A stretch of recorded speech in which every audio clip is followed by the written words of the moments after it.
नमस्कार बच्चों, mega mind tutorial के बेसिक अकाउंटिंग क्लास में मैं आपका अकाउंट सर एस.के. वर्मा आपका हार्दिक स्वागत करता हूं।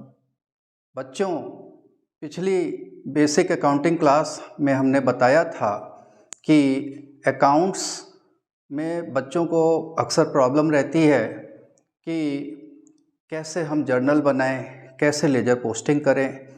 तो ये बेसिक अकाउंटिंग क्लास 11th के लिए विशेष रूप से आपके लिए बनाई गई है। और जैसा कि हमने पिछली क्लास में बताया था आपको कि यह अकाउंट्स आगे की क्लासेस के लिए, क्लास 12th है, बीकॉम है, एमकॉम है, बीबीए है, एमबीए है, सीए, सीएस, सीएमए है, इन सब के लिए भी बहुत उपयोगी है। तो मित्रों, पहले हमने ये कहा था कि अकाउंट्स कितने तरह के होते हैं।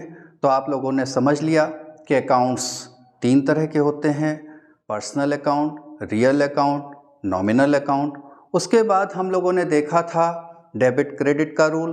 पर्सनल अकाउंट में debit the receiver, credit the giver. Real account में debit what comes in, credit what goes out. और नॉमिनल अकाउंट में debit the expenses and losses, credit the incomes and gains. उसके बाद हम लोगों ने जर्नल एंट्रीज बनानी सीखी थी। तो उसी के आगे कुछ स्पेशल एंट्रीज आपको आज बताते हैं कि अकाउंट्स में जर्नल एंट्रीज कैसे बनाते हैं। तो सबसे पहले हम लोग जर्नल का फॉर्मेट बनाते हैं।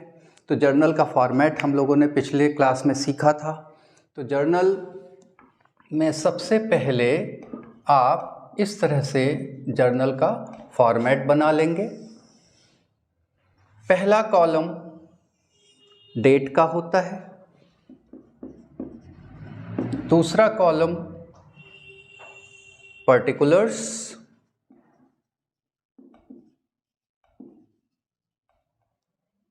उसके बाद लेजर फोलियो, उसके बाद अमाउंट का कॉलम होता है, डेबिट, क्रेडिट, रुपीस, रुपीस। इस तरह से हम लोगों ने जर्नल का फॉर्मेट देखा था और उसमें जर्नल एंट्री भी बनाई थी। जैसे मान लीजिए 1 जनवरी 2023 को आपने बिजनेस स्टार्ट किया। बिजनेस स्टार्टेड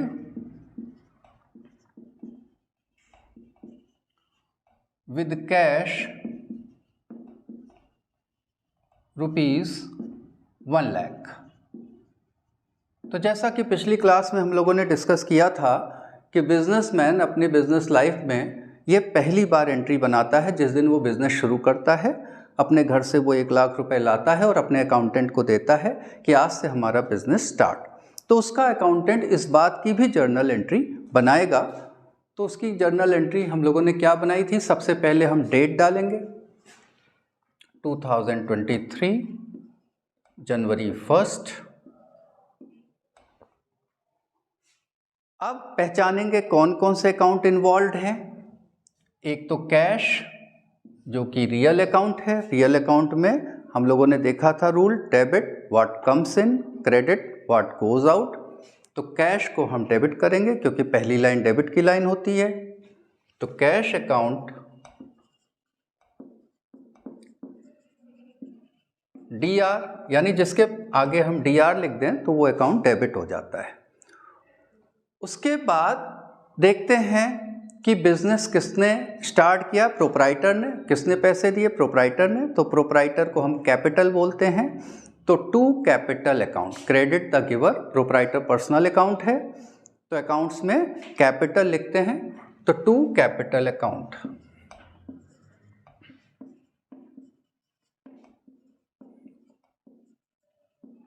तो पहली लाइन डेबिट की लाइन होती है, DR लिख देते हैं। सेकेंड लाइन क्रेडिट की लाइन होती है, उसके पहले 2 लिख देते हैं। तो जिसके पहले 2 लिख देंगे वो क्रेडिट हो जाता है और जिसके आगे DR लिख देंगे वो डेबिट हो जाता है। डेबिट पहली लाइन, दूसरी लाइन क्रेडिट, और क्रेडिट की लाइन थोड़ी सी खिसका के लिखते हैं। डेबिट का अमाउंट डेबिट में, क्रेडिट का अमाउंट क्रेडिट में। तो इस तरह से हम अपनी जर्नल एंट्री बना लेते हैं। उसके बाद छोटा सा नरेशन लिखते हैं, being business started.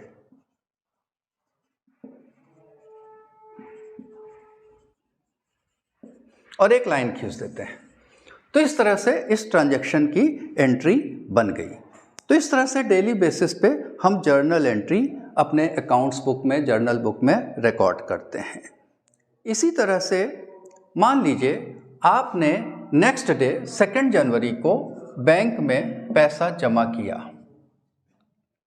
Cash deposited in bank ₹50,000। Her businessman bank में अकाउंट तो खोलता ही खोलता है। तो जब बैंक में अकाउंट खोलेगा तो इन्होंने 50,000 रुपये से अकाउंट खोला, यानी 50,000 रुपीज़ इन्होंने बैंक में जमा कर दिए। तो इसकी भी जर्नल एंट्री बनानी है। तो डेट हो गई हमारी 2 जनवरी। अब देखेंगे कौन कौन से अकाउंट इन्वॉल्व हैं इसमें। एक तो बैंक और दूसरा कैश। तो रूल लगता है डेबिट द रिसीवर। तो बैंक रिसीवर है, हम डेबिट करेंगे बैंक अकाउंट DR।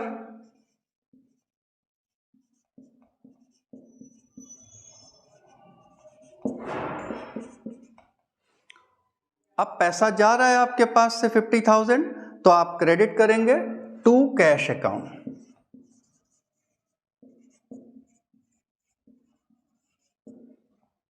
तो बैंक के सामने आप 50,000 लिख दीजिए। डेबिट का अमाउंट डेबिट में, क्रेडिट का अमाउंट क्रेडिट में। इस तरह से आपकी ये भी जर्नल एंट्री बन गई। आप छोटा सा नरेशन लिख दीजिए, being amount deposited in bank, being amount deposited in bank. और एक लाइन खींच दीजिए। तो आपकी 2 जनवरी की भी जर्नल एंट्री बन गई। अब मान लीजिए 3 जनवरी को आपने गुड्स खरीदा, परचेज्ड गुड्स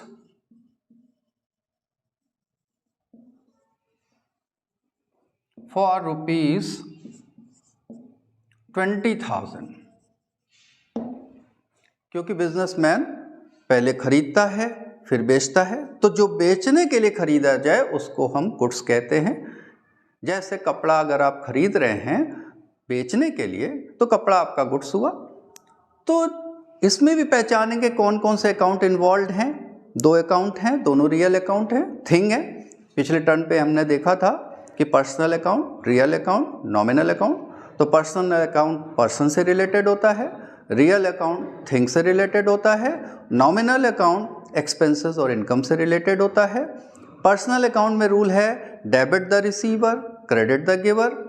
रियल अकाउंट में रूल है debit what comes in, credit what goes out. Nominal account में रूल है debit the expenses and losses, credit the incomes and gains. तो ये गुड्स रियल अकाउंट है, कैश भी real account है। तो गुड्स आ रहा है डेबिट करेंगे, पैसा जा रहा है क्रेडिट करेंगे। तो पहली लाइन डेबिट की लाइन होती है, डेट डाल देंगे 3 जनवरी। गुड्स को हम लोग परचेजेस कहते हैं अकाउंट्स की लैंग्वेज में। जब भी गुड्स आएगा तो हम गुड्स नहीं लिखेंगे, परचेजेस लिखेंगे। तो purchases account DR,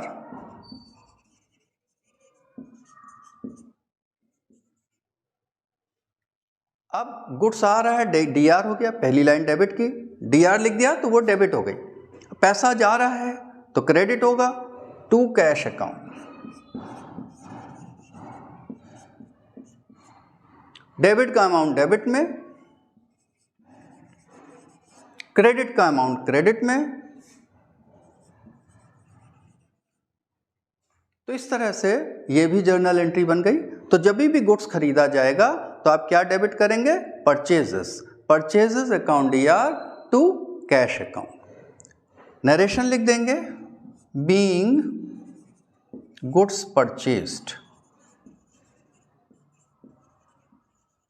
being goods purchased और एक लाइन खींच देंगे। तो इस तरह से जर्नल एंट्री हम लोग बनाते हैं। एक एग्जाम्पल और देखिए,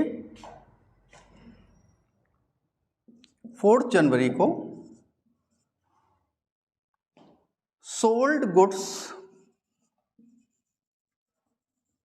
फॉर ₹30,000। तो बिजनेसमैन यही करता है कि वो अगर उसने 20,000 में खरीदा है तो 30,000 में बेच देगा, वही उसका प्रॉफिट होगा। अब इसकी जर्नल एंट्री देखिए कैसे बनाएंगे। डेट डाल दीजिए 4th। अब पहचानिए कौन कौन से अकाउंट इन्वॉल्व हैं। एक तो कैश जो कि आ रहा है, जब आप माल बेचते हो तो पैसा आता है, गुड्स जाता है, तो डेबिट व्हाट कम्स इन, इस बार कैश डेबिट होगा। कैश अकाउंट DR,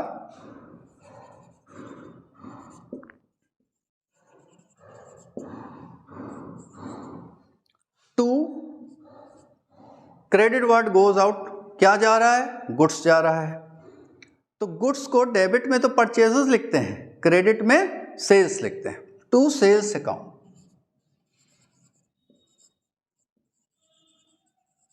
डेबिट का अमाउंट डेबिट में और क्रेडिट का अमाउंट क्रेडिट में। तो इस तरह से ये भी एंट्री कंप्लीट हो गई।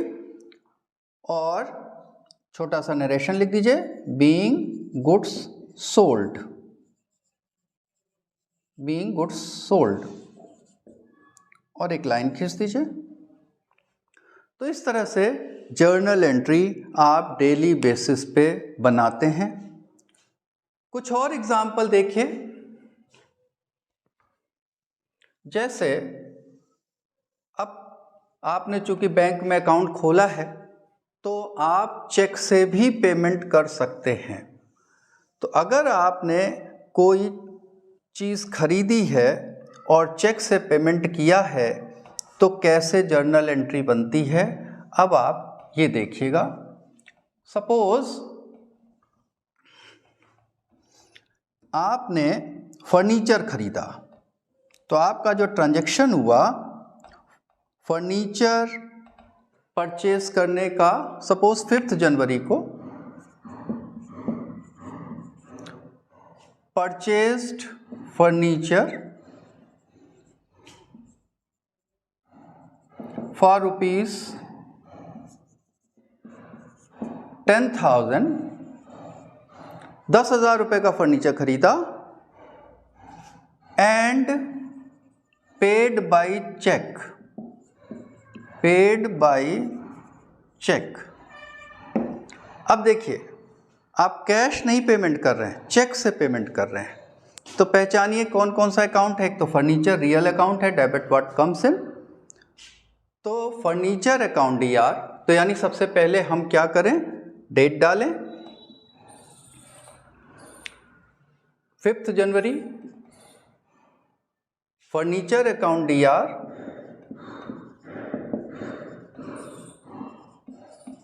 डेबिट व्हाट कम्स इन, तो फर्नीचर आप डेबिट करेंगे। उसके बाद पैसा जा रहा है लेकिन चेक से पेमेंट हुआ है, कैश वर्ड नहीं लिखेंगे। जब भी चेक से पेमेंट होगा टू बैंक लिखेंगे, टू बैंक अकाउंट। तो ये चीज़ क्लियर हुई कि अगर कैश पेमेंट है तो टू कैश अकाउंट, अगर चेक से पेमेंट है तो टू बैंक अकाउंट लिखेंगे कैश की जगह। डेबिट का अमाउंट डेबिट में, क्रेडिट का अमाउंट क्रेडिट में। और एक छोटा सा नरेशन लिख देंगे, being furniture purchased, being furniture purchased.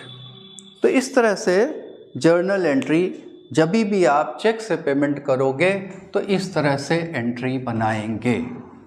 तो क्लियर हो गई ये चीज़ कि अगर कैश पेमेंट करनी है तो टू कैश अकाउंट होगा, अगर चेक से पेमेंट करना है तो कैश नहीं लिखेंगे, कैश की जगह बैंक वर्ड लिखेंगे, टू बैंक अकाउंट। इसी तरह से एक और एग्जांपल देखिए, जनवरी 6 में पेड सैलरी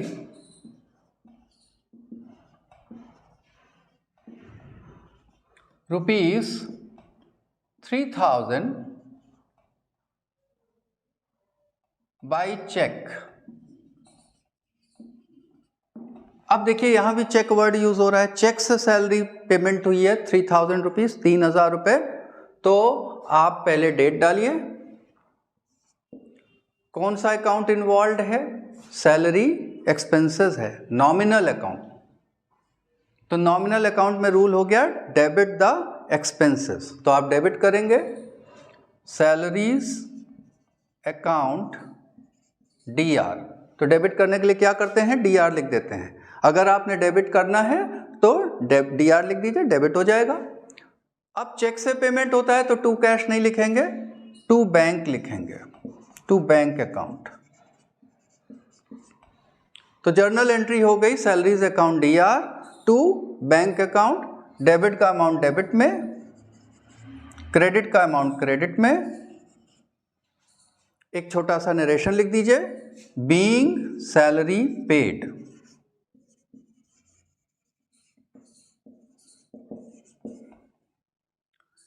ठीक है, तो यानी ये चीज ध्यान में रखनी है कि अगर चेक से पेमेंट हो रहा है तो आपको कैश वर्ड यूज नहीं करना है, उसकी जगह बैंक वर्ड यूज करना है।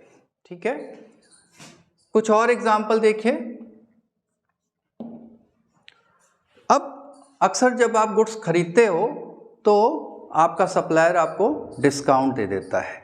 तो डिस्काउंट के बारे में कैसे एंट्री बनाएंगे, देखिए। Purchased goods from Mohan for ₹20,000 at 10% trade discount.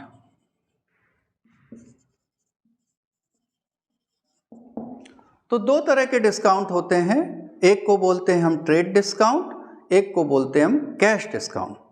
Trade discount जैसे ही आप दुकान में जाते हैं और पहले से उसमें लिखा रहता है इसमें 20% ऑफ, इसमें 10% ऑफ, तो वो ट्रेड डिस्काउंट है जो सप्लायर या सेलर इमीडिएट आपको डिस्काउंट अलाउ करता है। तो ट्रेड डिस्काउंट का पर्पस ये होता है कि कस्टमर ज़्यादा से ज़्यादा आएँ। तो जैसे कोई फेस्टिवल है तो उसमें डिस्काउंट अलाउ कर सकते हैं ताकि सब कस्टमर ज़्यादा से ज़्यादा आएँ। तो ट्रेड डिस्काउंट का पर्पस है टू अट्रैक्ट दी कस्टमर्स। तो अगर आपने गुड्स खरीदा मोहन से 20,000 रुपीज़ का और उसने 10% ट्रेड डिस्काउंट दिया है, तो कैसे जर्नल एंट्री बनेगी? देखिए, हमने अभी बताया आपको दो तरह के डिस्काउंट होते हैं, एक ट्रेड डिस्काउंट, एक cash discount. Trade discount immediate supplier, immediate seller देता है और वो डायरेक्ट माइनस करके एंट्री बनती है। तो 20,000 का 10% 2,000, 2,000 रुपये तुरंत माइनस हो जाएंगे, यानी 18,000 से एंट्री बनेगी। तो ये चीज़ ध्यान में रखनी है कि ट्रेड डिस्काउंट है तो उसको माइनस करके ही एंट्री बनाना है। दूसरी चीज़, मोहन वर्ड लिखा है, कहीं पे कैश पेड या cash on cash for cash ये सब नहीं लिखा है।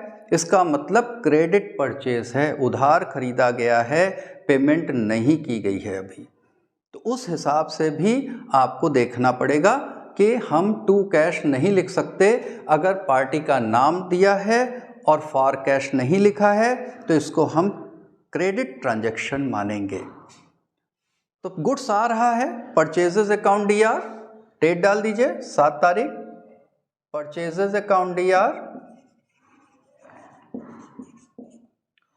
अब 20,000 माइनस 10%, यानी 2,000 माइनस करके 18,000 से एंट्री बनेगी। तो 20,000 माइनस 2,000 18,000 से डायरेक्ट एंट्री बनती है। तो ट्रेड डिस्काउंट में डायरेक्ट माइनस करके एंट्री बनती है और डिस्काउंट वर्ड कहीं एंट्री में नहीं आता।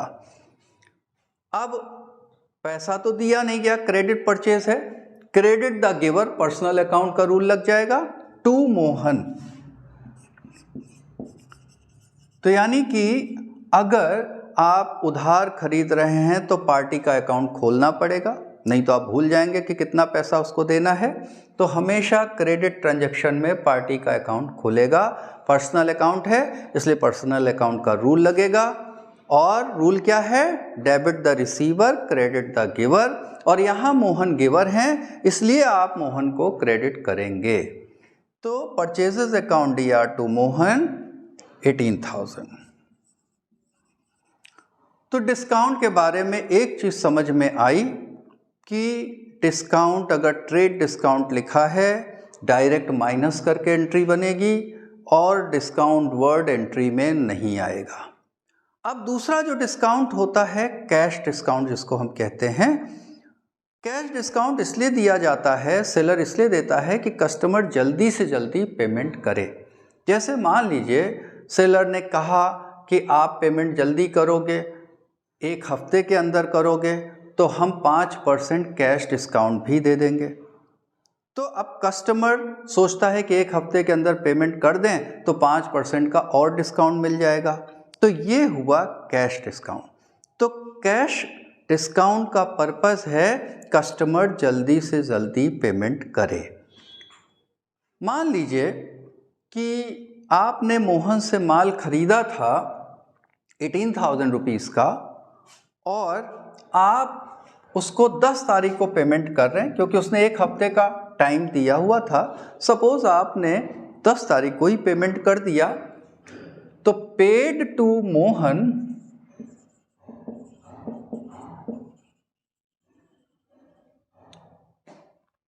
अब आपको वो कैश डिस्काउंट अलाउ कर रहा है क्योंकि आप 1 हफ्ते के अंदर सपोज पेमेंट कर रहे हैं या जो भी टर्म्स कंडीशन हो उसके अकॉर्डिंग आप जल्दी पेमेंट कर रहे हैं, तो सेलर आपको डिस्काउंट दे रहा है पेमेंट करते वक्त। तो उसी डिस्काउंट को हम कहते हैं कैश डिस्काउंट। तो paid to Mohan at 5% cash discount, यानी कि 5% कैश डिस्काउंट भी हमें मिल रहा है, दे रहे हैं। मोहन को हमने पेमेंट किया तो 5% का हमें डिस्काउंट और मिल गया। तो अब हम क्या करें? 10 तारीख डाल दें, लिख दें। अब मोहन को पैसे दे रहे हैं, मोहन रिसीवर हो गया, मोहन DR। पर्सनल अकाउंट में डायरेक्ट आप DR वर्ड लिख सकते हैं, लेकिन अगर अकाउंट वर्ड लिखना है तो मोहन्स अकाउंट DR ऐसे लिखना पड़ेगा, मोहन्स अकाउंट DR। अब पेमेंट कर रहे हैं आप to cash account, Mohan's account DR to cash account. अब मोहन को आप दे रहे हो, कितना देना है? मोहन को क्रेडिट किया था 18,000 आपने, तो उतना ही डेबिट करेंगे 18,000। लेकिन 5% कैश डिस्काउंट भी मिल रहा है, तो 18,000 का 5% कितना हो गया? 900 रुपीज़। तो 900 रुपीज़ आपको और डिस्काउंट मिल गया, यानी कि आपको 17,100 ही देना पड़ा, 900 और कम हो गए।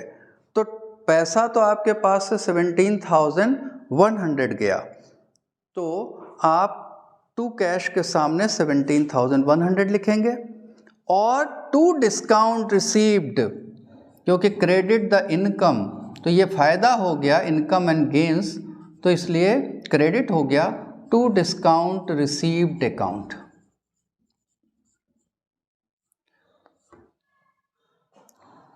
तो 900 रुपीज़ कैश डिस्काउंट मिल गया। तो कैश डिस्काउंट में डिस्काउंट वर्ड आता है, ट्रेड डिस्काउंट में डिस्काउंट वर्ड एंट्री में नहीं आता। दूसरी चीज़, अगर 2 कैश है तो 2 डिस्काउंट होगा, दोनों साथ साथ रहते हैं, क्योंकि यहाँ आपको डिस्काउंट मिल रहा है, फायदा हो रहा है। नॉमिनल अकाउंट का रूल है credit the incomes and gains, तो क्रेडिट होगा। तो 2 डिस्काउंट रिसीव्ड, और हमेशा इस चीज़ को ध्यान रखें कि अगर 2 कैश है तो 2 डिस्काउंट होगा, दोनों साथ साथ रहते हैं। ऐसा नहीं होगा कि कैश क्रेडिट हो डिस्काउंट डेबिट में आ जाए, नहीं, दोनों साथ रहेंगे। तो ये चीज़ ध्यान देने वाली है कि जब आप पेमेंट कर रहे हैं तो नेचुरली डिस्काउंट मिल रहा है, वो आपका फ़ायदा है, गेन है, इसलिए आप उसे क्रेडिट करेंगे। तो एंट्री बनी हमारी मोहन्स अकाउंट DR, जितना क्रेडिट था उतना डेबिट कर दिया, क्योंकि आप उसका हिसाब बराबर कर रहे हैं, सेटल कर रहे हैं। 2 कैश अकाउंट और 5% कैश डिस्काउंट भी मिल गया, तो आपको केवल 17,100 देना पड़ा। 18,000 का 5% 900 रुपीज़ आपको डिस्काउंट मिल गया, और 2 डिस्काउंट रिसीव करके 900 आपने क्रेडिट में लिख दिया। तो ये चीज़ ध्यान देने वाली है कि कैश डिस्काउंट में डिस्काउंट वर्ड एंट्री में आएगा, ट्रेड डिस्काउंट में डिस्काउंट वर्ड एंट्री में नहीं आता। छोटा सा नरेशन लिख दीजिए, being amount paid, being amount paid. तो इसी तरह से और एग्जाम्पल देखते हैं। जैसे आपने गुड्स खरीदा, वैसे ही गुड्स बेचने में अगर आप डिस्काउंट दे रहे हैं अपने कस्टमर को, तो कैसे जर्नल एंट्री बनाएंगे। अब वो भी आप देखिए कि सपोज आप गुड्स या माल उधार बेच रहे हो और वो भी ट्रेड डिस्काउंट भी दे रहे हो अपने कस्टमर को, तो आप कैसे जर्नल एंट्री बनाते हो। तो सबसे पहले आप ट्रांजैक्शन देखिए कि किस तरीके से आपका ट्रांजैक्शन है, क्योंकि जर्नल एंट्री भी उसी तरह से होगी जैसा आपका ट्रांजैक्शन होगा। तो जर्नल एंट्री मेनली आपके ट्रांजैक्शन का ट्रांसलेशन है। तो सपोज मान लीजिए 11 तारीख को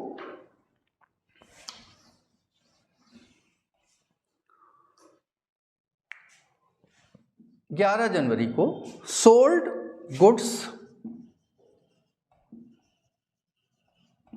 to Sohan for rupees 10,000 at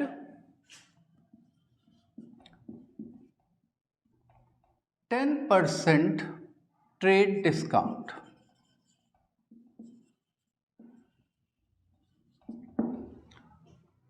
आपने सोहन को माल बेचा 10,000 रुपये का 10% ट्रेड डिस्काउंट पर। अब कैसे देखिए इसकी जर्नल एंट्री बनेगी। सबसे पहले डेट डाल दीजिए 11 जनवरी।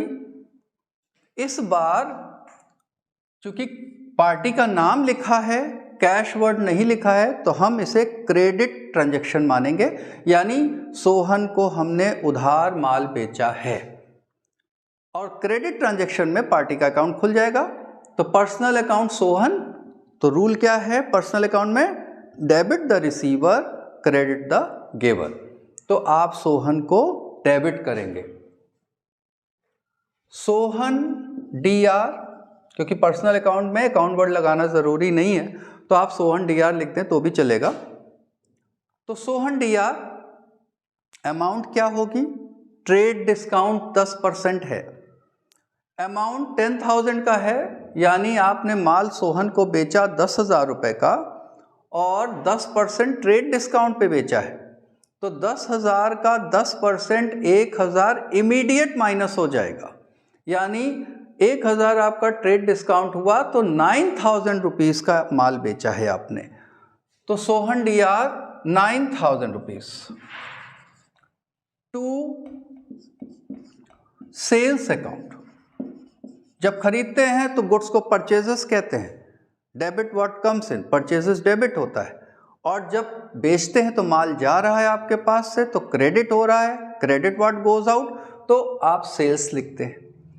तो आपने जर्नल एंट्री बनाई Sohan DR to sales account 9,000, यानी ट्रेड डिस्काउंट में डायरेक्ट माइनस करके एंट्री बनती है और कहीं डिस्काउंट वर्ड एंट्री में नहीं आता। तो चाहे परचेजेस हो चाहे सेल हो, ट्रेड डिस्काउंट डायरेक्ट माइनस करके एंट्री बनाएंगे आप, और डिस्काउंट वर्ड एंट्री में नहीं लिखेंगे, ये ध्यान रखिएगा। उसके बाद सपोज अब कैश डिस्काउंट, अब मान लीजिए कि आपने सोहन को माल बेचा और उन्होंने पेमेंट करा आपके अकॉर्डिंग, और आपने उनको 5% का कैश डिस्काउंट दे दिया। तो ट्रांजैक्शन ऐसे हुआ, मान लीजिए 15 तारीख को, 15 जनवरी को, रिसीव्ड फ्रॉम सोहन। अब सोहन से पैसा मिल रहा है। अब उसमें ऐसी भी लैंग्वेज होती है कभी कभी ट्रांजैक्शन में कि सपोज 9000 रुपीज़ का माल बेचा है, 9000 रुपया लेना था और सोहन ने आपको 9000 नहीं दिया, 9800 रुपीज़ दिया। तो receive from Sohan rupees 9800 in full settlement. तो कभी कभी कैश 9800 नहीं 8800, तो 8800 रुपीज़ फुल सेटलमेंट में आपको मिला। आपको मिलना चाहिए था 9000 रुपये, क्योंकि आपने सोहन को 9000 रुपये दिए थे और सोहन से 8800 रुपीज़ फुल सेटलमेंट में मिला। अब 8800 रुपीज़ फुल सेटलमेंट में मिला, इसका मतलब फुल सेटलमेंट जहाँ वर्ड आ जाए तो आप ये मानिए कि ये कैश डिस्काउंट भी 200 रुपये हो गया। तो ध्यान रखना है, फुल सेटलमेंट हो गया तो इसका मतलब जितना कम पेमेंट हुआ है वो कैश डिस्काउंट माना जाएगा। या तो कैश डिस्काउंट का परसेंट लिखा हो, या अमाउंट टोटल कितना मिला ये लिखा हो और फुल सेटलमेंट वर्ड हो, तो हम इसको कैश डिस्काउंट 200 रुपये को मानेंगे, जो डिफरेंस अमाउंट है। क्योंकि 9000 रुपीज़ मिलना था लेकिन मिला 8800 और फुल सेटलमेंट में है, यानी पूरा हिसाब बराबर हो गया है। तो अब कैसे एंट्री बनाएंगे देखिए। 15 को पैसा आ रहा है, डेबिट करेंगे, कैश अकाउंट DR,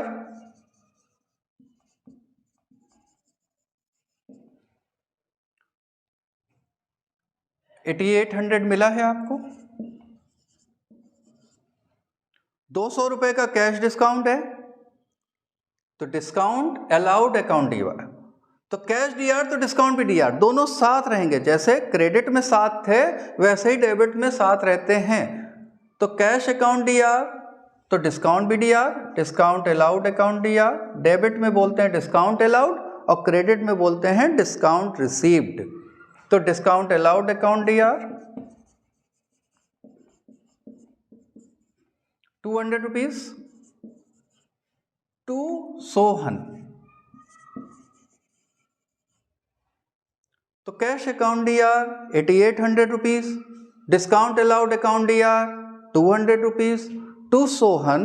जितना आपका क्रेडिट था, डेबिट था, उतना क्रेडिट कर दीजिए तो उसका हिसाब सेटल हो जाएगा, बराबर हो जाएगा 9000 रुपीज़। छोटा सा नरेशन लिख देंगे, being amount received and discount allowed.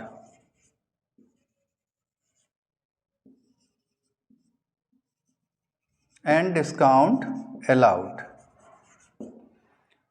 यहाँ भी छोटा सा नरेशन लिख देंगे, being good sold on credit, उधार बेचा है लिख सकते हैं।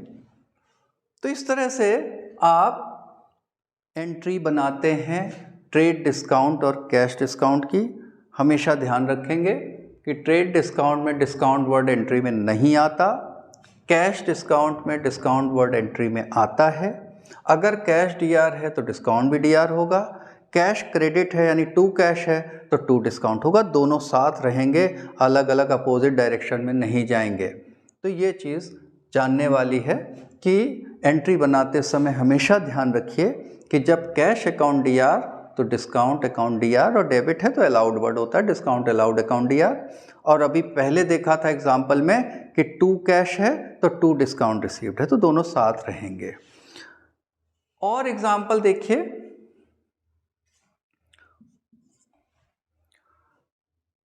अब जैसे मान लीजिए कि हमने राम को गुड्स सोल्ड किया, sold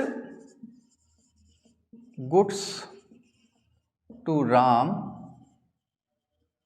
for ₹5,000 at 10% trade discount.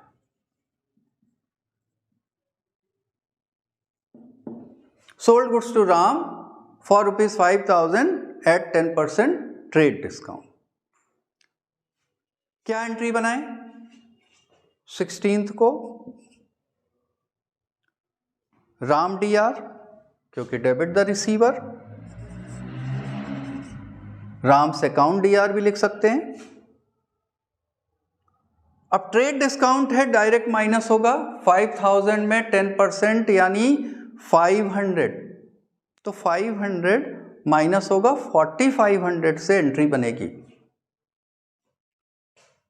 4,500 to sales account, तो Ram DR 4,500 to sales account 4,500। तो ट्रेड डिस्काउंट में डिस्काउंट वर्ड एंट्री में नहीं आता, डायरेक्ट माइनस करके एंट्री बनती है। ये चीज हम लोगों को समझ में आ गई। अब एक और एग्जांपल देखिए इसी के साथ में कि आपको 4,500 रुपीज राम से चाहिए। अब राम ने 17th को पेमेंट दी है, received from Ram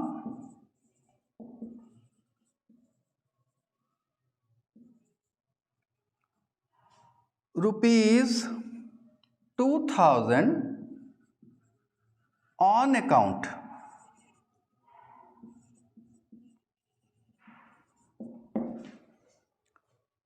received from Ram ₹2,000 on account।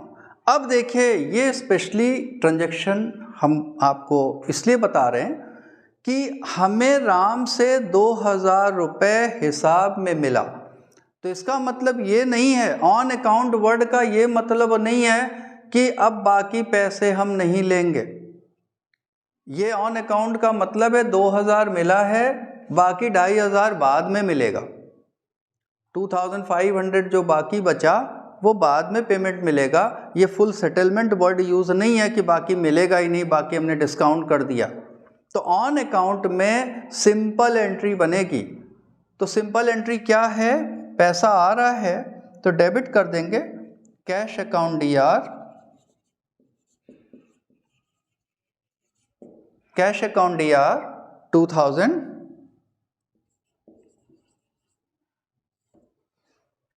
To Ram, credit the giver, rule लग गया पर्सनल अकाउंट में 2,000,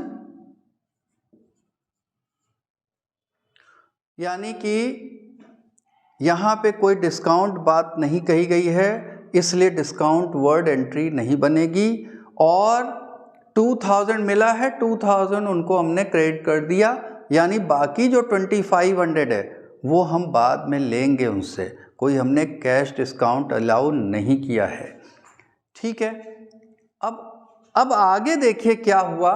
सपोज इसी ट्रांजैक्शन में कि 2,500 राम से मिलना था, तो 2,500 राम से मिलना था, लेकिन अब आगे क्या हुआ, वो एक नई एंट्री है और वो बड़ी इम्पॉर्टेंट एंट्री है। उसमें अक्सर स्टूडेंट्स को कन्फ्यूज़न रहता है, इसलिए हम वो एंट्री बना रहे हैं ताकि वो कॉन्सेप्ट भी आपको क्लियर हो जाए कि सपोज राम से हमें 2,500 अभी लेना बाकी है। अब 30 तारीख को राम इंसॉल्वेंट हो गए। क्वेश्चन में लिखा है राम बिकेम इंसॉल्वेंट।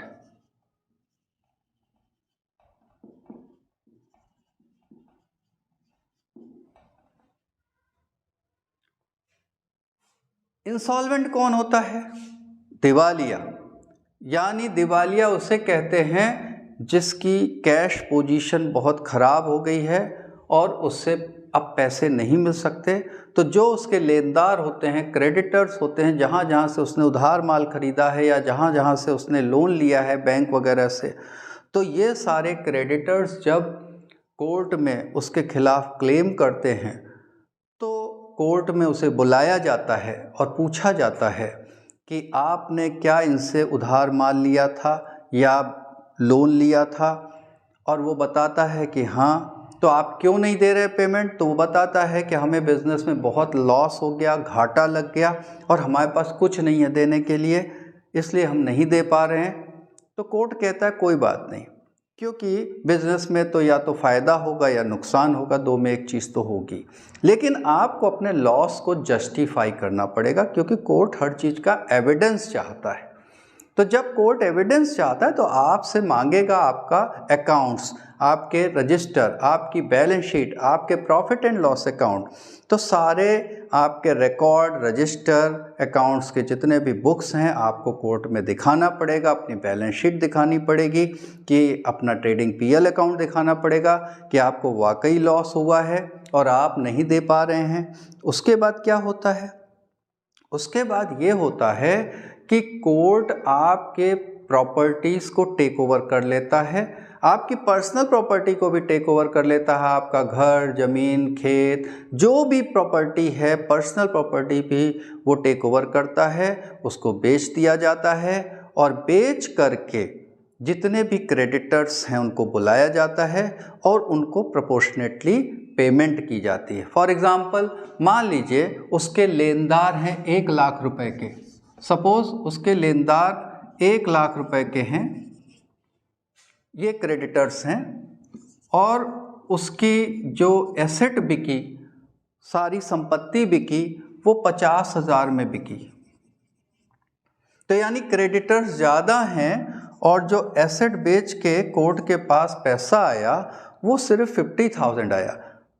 तो नेचुरली सबको फुल पेमेंट नहीं हो पाएगी, तो कोर्ट सबको प्रोपोर्शनेटली बराबर से पेमेंट करता है। यानी 1 लाख रुपए में 50,000 दे पाएंगे, तो यानी 50% पेमेंट कोर्ट कर पा रहा है। तो यानी अगर आपको 2,000 रुपये लेने हैं तो आपको 1,000 मिलेगा, आपको 10,000 लेने हैं तो आपको 5,000 मिलेगा। तो इस रेशियो में हर एक को पेमेंट की जाती है। तो सपोज़ राम जब इंसॉल्वेंट हो गए तो राम को 50% उसकी प्रॉपर्टी से आपको पैसा मिला। तो Ram became insolvent and 50% recovered from 50 paise in a rupee. Generally account में जो लैंग्वेज होता है 50 पैसे इन ए रुपी लिखा होता है, इस तरह से होता है, and 50 paise in a rupee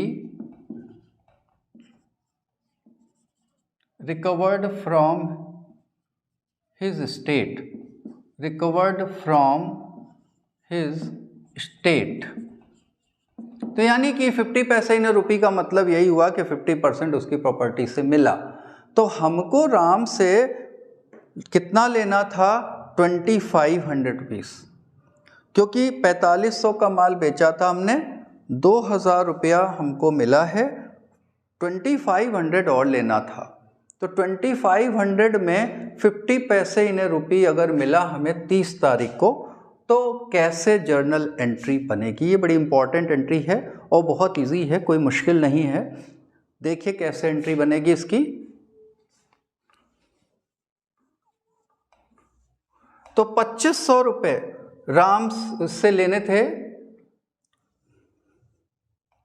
2500 rupees हमें राम से लेना था, लेकिन हमें राम से 2500 रुपीज़ नहीं मिले क्योंकि वो इंसॉल्वेंट हो गया, और कोर्ट से हमें पैसा मिला, वो भी 50 पैसे इन रुपी मिला, यानी 50% मिला। अब 50% मिला यानी कि 2500 का आधा कितना होता है 50%? 1250, 1250 रुपये। तो 1250 रुपीज़ मिला। तो कैश अकाउंट DR, क्योंकि पैसा आ रहा है, कैश अकाउंट DR 1250, अब जो नहीं मिला उसको हम कहते हैं bad debts. Bad debts, bad debts account DR, यानी आधा पैसा मिला आधा डूब गया। जो डूब गया उसको बैड डेट बोलते हैं। टू राम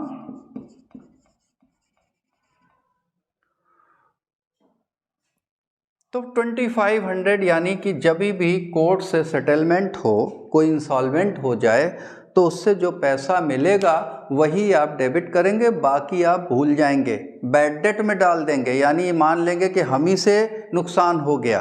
और अब आप बाकी का 1250 राम से नहीं मांग सकते।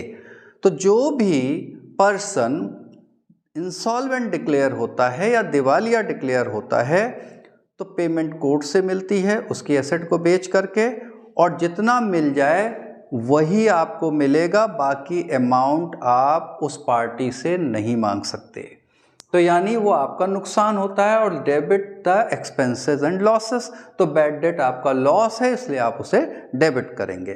तो एंट्री बन गई cash account DR 1250, bad debts account DR 1250, to Ram 2500, यानी जितना डेबिट था उतना क्रेडिट कर दिया, उसका अकाउंट बराबर हो गया, सेटल हो गया। इसी तरह से एक लास्ट एंट्री और देख लेते हैं 31 तारीख को। हालांकि ये एंट्री कुछ इस तरह से है जो कि मान लीजिए कि आप पैसे तो 1250 राम से नहीं मांग सकते, और राम ना दें तो भी कोई हर्ज नहीं, क्योंकि जो लोग कोर्ट से इंसॉल्वेंट डिक्लेयर हो जाते हैं उनसे आप पैसे जितना भी बाकी है नहीं मांग सकते, वो माफ़ हो जाता है एक तरह से, इसीलिए आप उसे बैड डेट में डेबिट करते हो।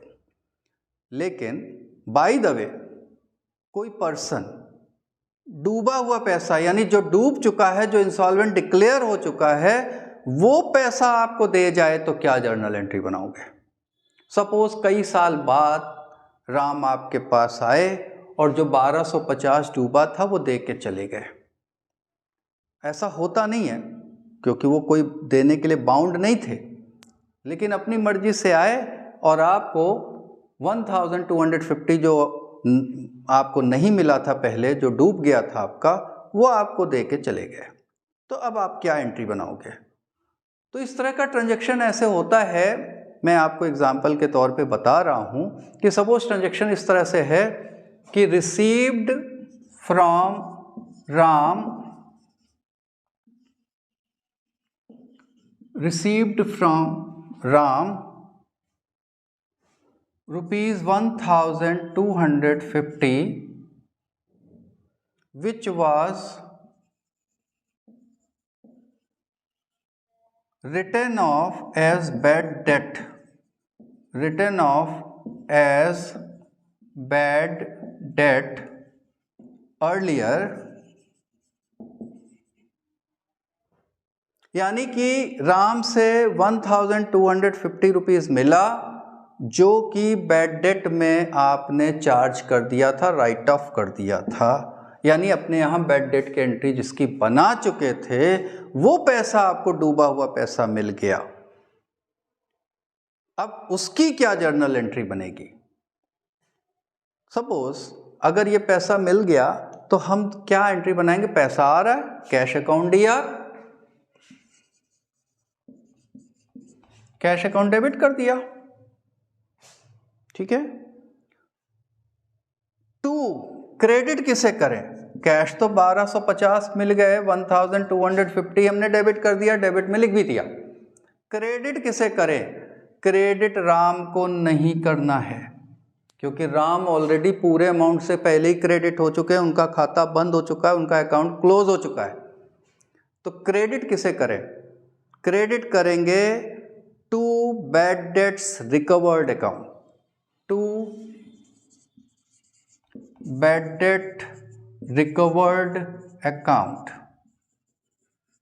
तो ये चीज ध्यान रखिए, जब भी कोई डूबा हुआ पैसा मिल जाए जो बैड डेट में चार्ज हो चुका हो, अगर वो मिल जाए आपको कुछ साल बाद, कुछ दिन बाद, कुछ महीने बाद, तो आप क्या एंट्री बनाएंगे?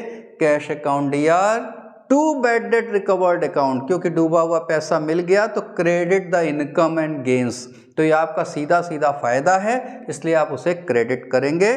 तो आप क्रेडिट में लिखेंगे 1250। तो कभी भी बैड डेट की रिकवरी हो तो आप जर्नल एंट्री बनाएंगे cash account DR to bad debts recovered account. एक दो एंट्रीज और होती हैं और अक्सर लोग पूछते हैं स्टूडेंट्स कि उसकी क्या एंट्री होगी। मान लीजिए आपने कोई मशीनरी खरीदी थी तो आपने जर्नल एंट्री बनाई थी machinery account DR to cash account. मान लीजिए आपने 15,000 की मशीन खरीदी, 15,000 रुपीज़ की मशीन खरीदी, तो आप ये जर्नल एंट्री बनाते हो। जब भी आपने खरीदी रही होगी आपने ये जर्नल एंट्री बनाई होगी machinery account DR to cash account. अब एक साल पूरा यूज़ किया आपने और ईयर एंड में आकर के मान लीजिए 31 मार्च या जो भी आपका ईयर एंड होता है, आप उसमें डेप्रिसिएशन की एंट्री डालते हो। तो अगर पूरे साल यूज़ हुई है मशीन तो आप उसके डेप्रिसिएशन की भी जर्नल एंट्री ईयर एंड में डालते हैं। तो ये कुछ स्टूडेंट्स ने पूछा था कि इसकी जर्नल एंट्री क्या होती है डेप्रिसिएशन की, तो वो हम स्पेशली बता रहे हैं। बाकी डेप्रिसिएशन एक बड़ा चैप्टर है, अलग चैप्टर है, जिसको हम आगे की क्लासेस में कवर करेंगे। अभी एक स्टूडेंट ने पूछा था, उसके लिए ये जर्नल एंट्री बता रहे हैं। तो एंट्री होती है depreciation account DR to machinery account. मान लीजिए 10% डेप्रिसिएशन पड़ता है हर साल। क्वेश्चन में लिखा है कि आपकी मशीनरी पे 10% डेप्रिसिएशन होगा पर एनम। तो 15,000 की एसेट खरीदी थी तो 15,000 का 10% 1,500 रुपीज़ डेप्रिसिएशन की एंट्री आप ईयर एंड में डालेंगे। बाकी डेप्रिसिएशन चैप्टर एक इम्पॉर्टेंट चैप्टर है, उसको हम आगे के वीडियोस में कवर करेंगे। आप आज का वीडियो आपको कैसा लगा, आपकी क्लास आपको कैसी लगी आज की, ज़रूर आप बताइएगा। पसंद आई हो तो आप लाइक भी करिएगा, शेयर भी करिएगा। Thank you so much.